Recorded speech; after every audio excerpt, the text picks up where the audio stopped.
যে কোনো জায়গায় লাগার সঙ্গে সঙ্গে ওই আগুন যাইয়া কলিজা পর্যন্ত পয়সা যাবা। আল্লাহ আপনি আমাকে আমাদের সবাইকে মাফ করে দিয়ে জাহান্নামের আগুনে এমন তেজের হবে। আল্লাহ ওয়াকুদুহা الناس والحجارة أعدت للكافرين।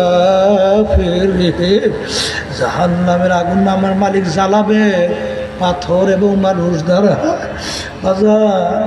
দুনিয়ার আগুন যত শক্তিশালী হোক, প্রথম জ্বালানোর সময় নরম নরম জিনিস ব্যবহার না করলে দুনিয়ার আগুন জ্বালানো যায় না। কিন্তু জাহান্নামের আগুন এমন তেজের হবে, পাথর এবং মানুষ দ্বারা আগুন জ্বালাইবে। আল্লাহ আপনি আমাকে আমাদের সবাইকে মাফ করেন। আল্লাহ মুসা আলাইহিস সালাম রওনা করছে, পথের পাশে থেকে একটা পাথর যার যার কান্দে। মুসা আলাইহিস সালাম বলে, পাথর তুমি কেন কান্দো? আল্লাহ রাসূল কোথায় রওনা করছেন? আল্লাহর সঙ্গে দেখা করার জন্যে। আমার কথা বললেন যে মালিক একটা পাথর তোমার ভয়, তোমার জাহান্নামের ভয়, কানতে কানতে নহর জারি করছে, জাহান্নাম থেকে মাপ চায়। যখন মুসা আলাইহিস সালাম বললেন মালিক পাথর কানতে কাঁদতে নহর জারি করছে, জাহান্নাম থেকে মাপ চায়, আল্লাহ রাব্বুল আলামিন বললে পাথরকে বইল ওকে জাহান্নামের আগুনে জ্বালাবো না। মুসা আলাইহিস সালাম বলে, বাবা তোর তো কপাল ভালো, আমার মালিক তোর কান্না কবুল করছেন, তোর কান্না আমার মালিক তোকে জাহান্নামে আগুনে জ্বালাবে না। পাথরে কান্না বন্ধ হয়ে গেল। কিছুদিন পরে ওই পথ থেকে যখন রওনা করলো, দেখে পুনরায় আবার পাথর কান্দে। নবী ধমক দিয়ে বলে, হে পাথর তুই কি আমার কথা বিশ্বাস করো নাই? তুই আবার কেন কান্দ?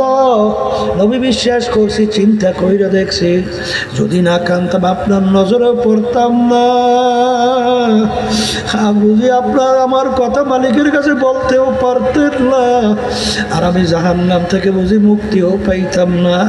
যেই কান্নার ওসিলে জাহান্নাম থেকে মাপ পাইলাম, ওই কান্না আমি পাথর কিয়ামত পর্যন্ত আর কোনো দিন ছাড়ব না। এ কবরের যাত্রীরা, আমার মালিক বান্দা বান্দির চোখের পানি সহ্য করতে পারে না।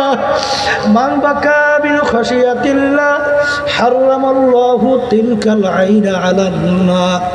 যেই চক্ষু আমার মাওলার ভয় কাঁদবে, ওই চক্ষুর জন্য জাহান্নামের আগুন আমার মাওলা হারাম কইরা দেবে।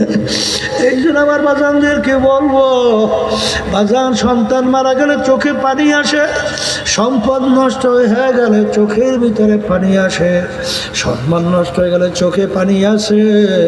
তোমার আমার গুনার কারণে যে জাহান্নামের আগুন